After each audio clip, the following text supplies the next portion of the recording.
Thank you for joining us for another episode of That Solo Life, the podcast for PR pros and marketers who work for themselves.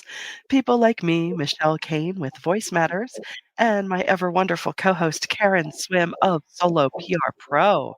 Hi, Karen. How are you doing today? Apparently, Michelle, I'm doing better than you. You are soldiering through in spite of a kind of a major allergy attack here. Yay! This is what I get for peopling. Yeah, it happens. It happens. You get around the wrong things that just anger your sinuses, and here we are. So it's supremely annoying, but I'll put it against there are, unfortunately real problems in the world. So I'll soldier on. There's no Yeah, joy in Mudville. Our Phillies are out of it, but I thank them for a wonderful ride, and go yeah. Rangers.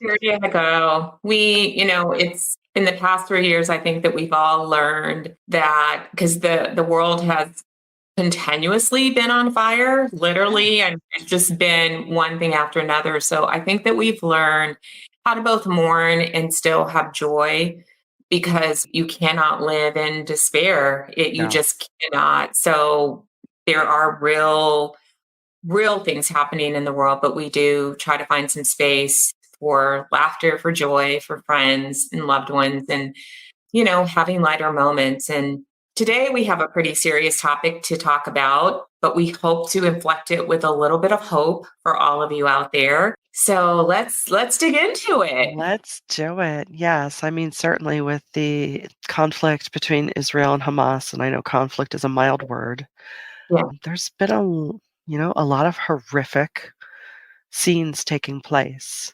in the name of power and just thousands of years of animosity. We know that.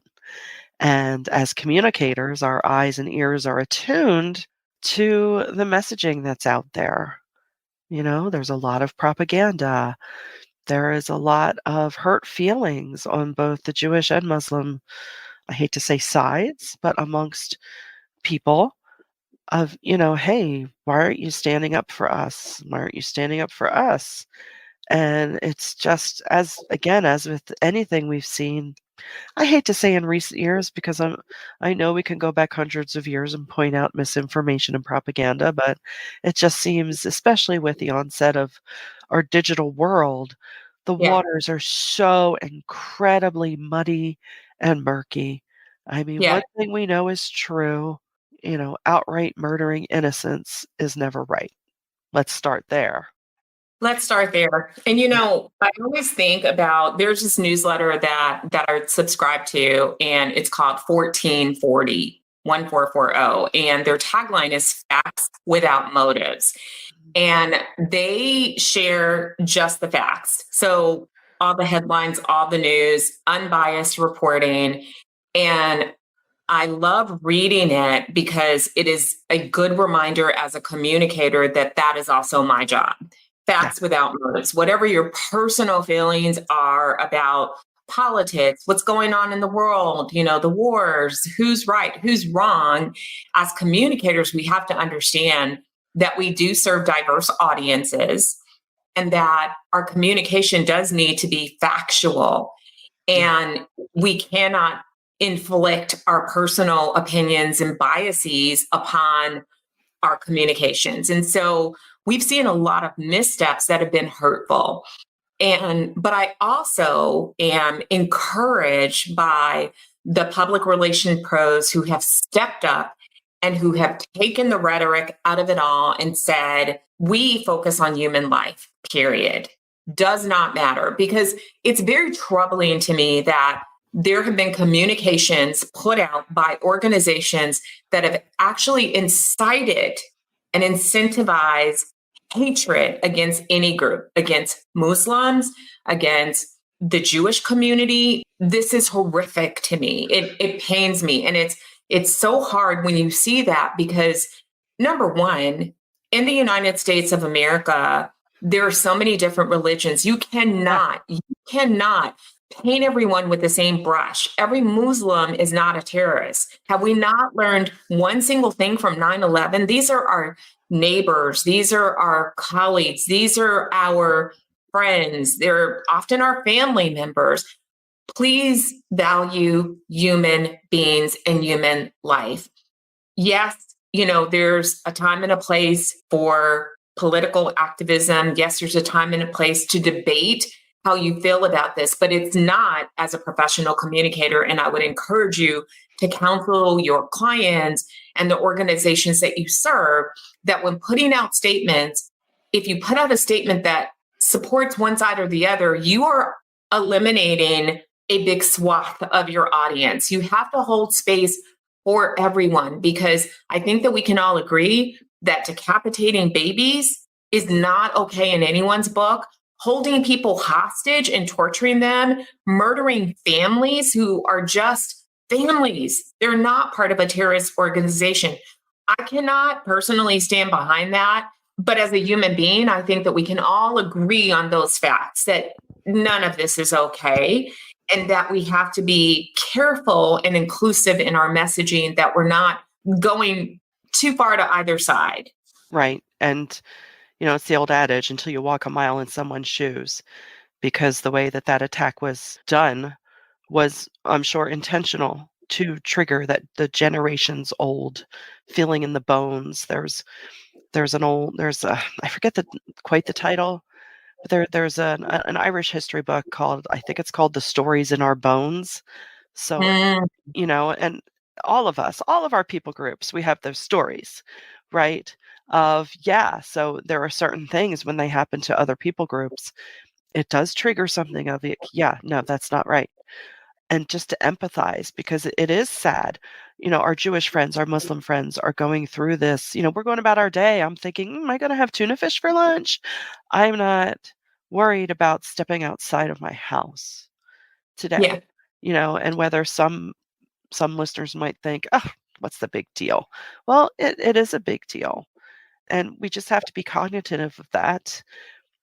From a professional perspective, it's, hey, where's our audience sitting today? Especially if you're working in the social media sphere, if you're creating content, not that you have to be super, you know, super intensive. I'm not saying that, oh, you need to create content about this. Don't take that the wrong way. Sorry, my Right. allergy head is spinning. But it's just be conscious of what's happening. And I think that's with anything. Yeah. That's if, let's say, you're a small town and there's a big fire that's affected a lot of people. We're just reminding ourselves foremost, and all of our fellow communicators, to just keep this in mind. And if you are working with a client that feels compelled to issue some kind of statement, please know that most of our clients don't need to do that. But if you do feel compelled For to sure. do so, make sure you really, not only you factually check it, but you also do a good gut check. Yeah, I mean, that goes back for me always, always in companies, and every single action should be aligning with their mission, vision, and values. And this is where living that daily from the basement to the boardroom becomes so important. It is a foundation for ethical practices and integrity. It should be important to organizations, and you should definitely allow that to guide you as you craft statements. And as you said, it is really important. If you do not have to make a statement, but I understand that with this conflict, it really does impact, your employees. In the PR world, it affects the people that we work with, the companies, the media. This is on the hearts and minds of everyone.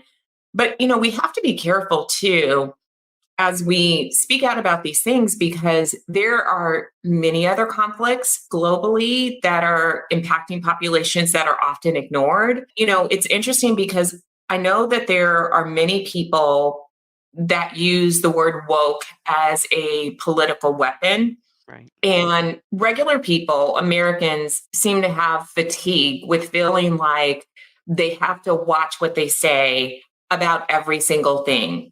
To some degree, that's true because we've learned better, so we should do better. Good example, I saw someone today post about someone who was, perhaps mentally ill. And in a post, they described the situation that had happened and said, has anyone else saw this crazy person? And I was horrified. That is the most demeaning thing to say And I know that, but people still use these words. I believe that this person was not being, mean, did not intentionally want to be mean. It's just something that they have become accustomed to saying. And so, to the audience, I would say our audience is professional communicators. So we've learned that there are certain terms that we no longer use, and we try to correct that. It does often feel like a minefield of stuff that's out there. As a vegan, there are things that bother me. There's a phrase that people say, killing two birds with one stone. And it's like, please don't kill the birds. Like, that bothers me.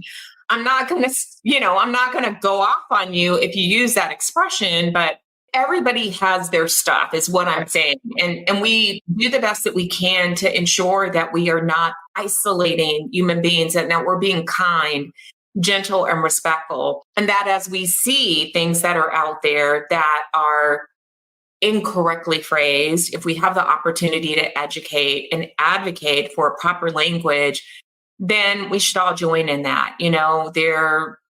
People have such misunderstanding about so many things today. Yes, yes. And then when you do enter that arena, you also are treading carefully of, well, what, am I stupid? No one said you're stupid. We're just Yeah. trying to bring to light some information. It's like, everyone, I think we're just societally, we're still in just defense mode of what'd you say? How'd you say We it? are. What? We are. And we feel like we have to speak a certain way or use a certain bit of language. At least our audiences do.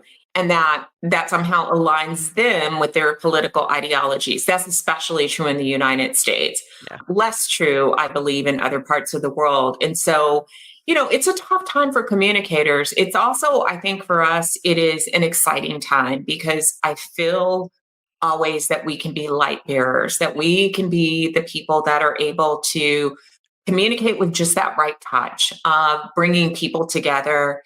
And we can show people how to speak to their audiences respectfully in ways that will engage them, in ways that will not create further division. But to be clear, there are times when division is going to happen. And, having a PR pro on your team, having a solo PR pro is where this is super important in this day and age, because PR pros can help you to be prepared and to guard against that, because there's no way that any of us can just 100% avoid conflict. That just doesn't exist in today's world. I'm sorry to inform you that something that you do, even when it aligns with your mission, vision, values, even when you've done the right thing, is going to anger somebody. I promise you it will. And we cannot, we also cannot live our lives or run our companies trying to be free from hatred. The hatred is going to come regardless of what you do. That is so correct. But I love that you are always looking for the brightness in everything. And I think there are always opportunities to do better. Like you said, there are always opportunities to know better and then to do better. And if I could point our listeners to the Solo PR Pro blog, Karen has written a wonderful blog recently about hope, and that we need to keep hope in our lives. We really do. So I would encourage you to read that. I just encourage you every day. Just know that whatever you are feeling, especially in light of these current events, please know that you're not alone. You are never, ever alone. And as communicators, the Solo PR Pro community is here for you. We are here for you. Please, reach out to us at soloprpro.com. We cherish every one of you. And until next time, thanks for joining us for That Solo Life.